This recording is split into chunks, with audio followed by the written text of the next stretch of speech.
Assalamualaikum warahmatullahi wabarakatuh. Selamat siang teman-teman mahasiswa. Semoga kita senantiasa dalam kondisi sehat jasadi dan sehat batini. Kali ini kita akan membahas tentang metodologi penelitian hukum yang dulu kalian sudah mendapatkan penelitian dasar. Yang jelas penelitian hukum itu berbeda dengan penelitian-penelitian yang lain. Dan ini di pertemuan yang kedua ini kita langsung masuk ke materi. Pelan-pelan tapi pasti kita mencoba untuk mengenal tentang penelitian hukum. Dan dalam mata kuliah seringkali disebut dengan metodologi penelitian hukum.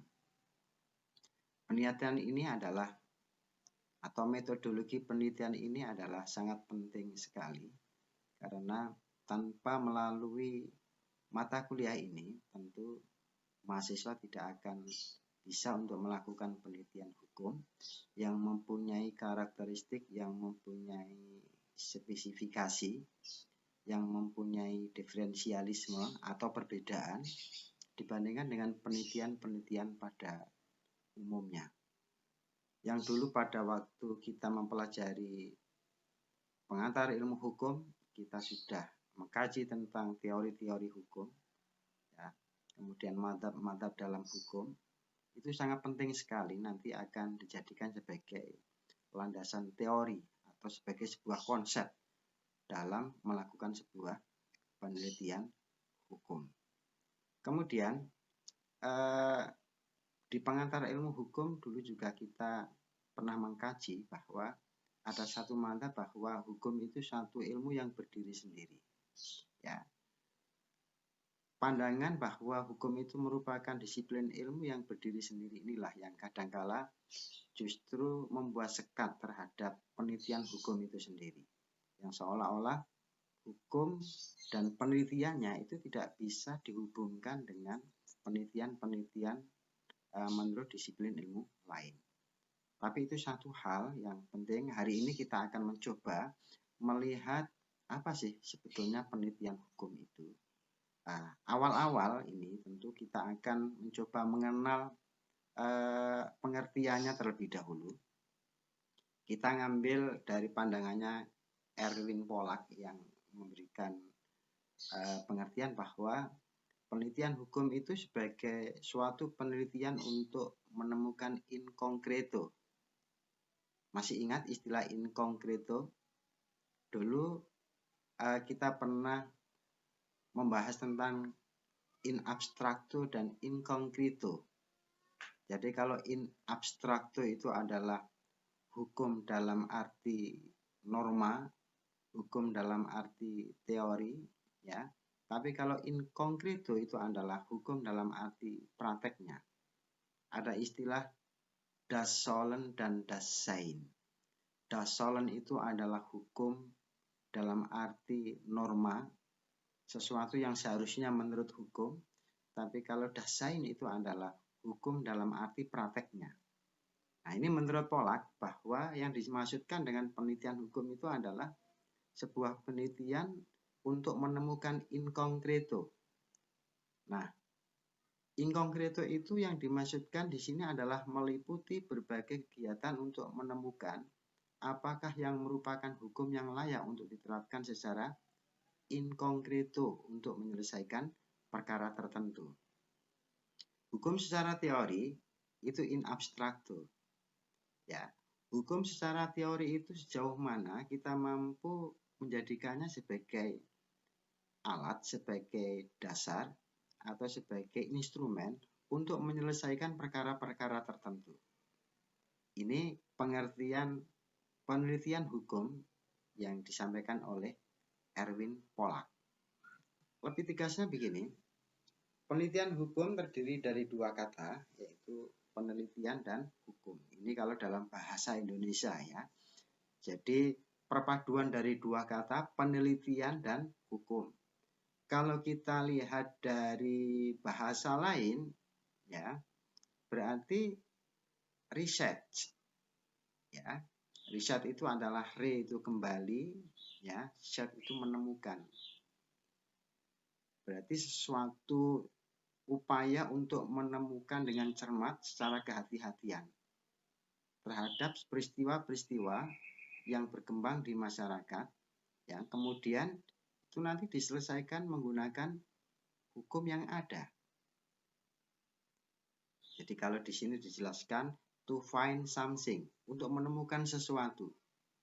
Berarti legal research berarti penemuan kembali secara teliti dan cermat bahan hukum atau data hukum untuk memecahkan permasalahan hukum.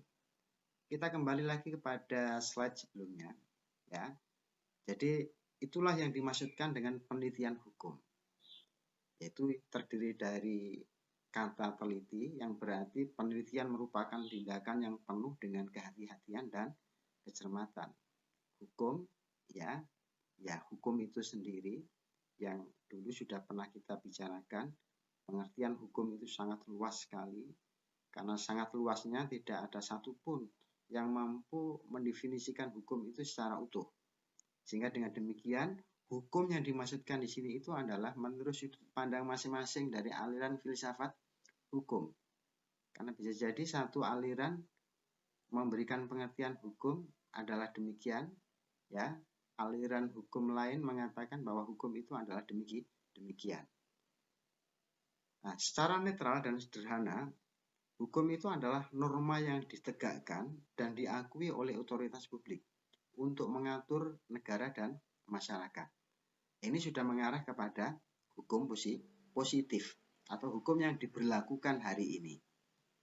Oke, nah ini untuk lebih mempertajam lagi, itulah yang dimaksudkan dengan penelitian hukum yang dalam bahasa Inggris disebut dengan legal research.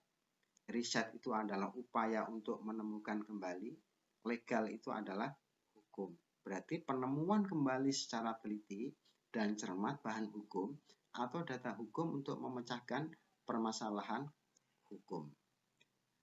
Nah, sampai di sini teman-teman bisa membuat sebuah kesimpulan sebetulnya penelitian hukum itu apa dan apa saja yang bisa ditemukan kembali.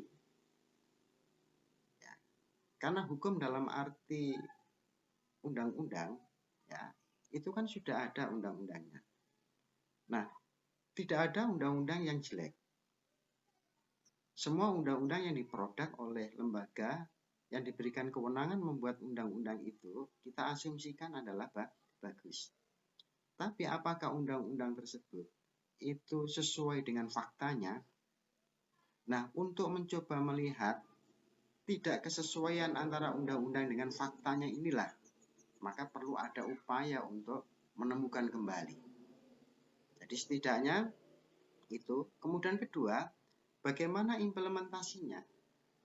Jadi kita melihat undang-undang tertentu, tapi dalam prakteknya itu adalah lemah sekali. Kira-kira faktor apa yang menyebabkan undang-undang tersebut sulit sekali untuk diterapkan atau sulit sekali untuk diimplementasikan. Nah, untuk mengetahui penyebab-penyebab atau hal-hal yang membuat undang-undang tersebut sulit sekali diimplementasikan, itu menuntut adanya sebuah penelitian. Nah, penelitian inilah yang disebut dengan penelitian hukum.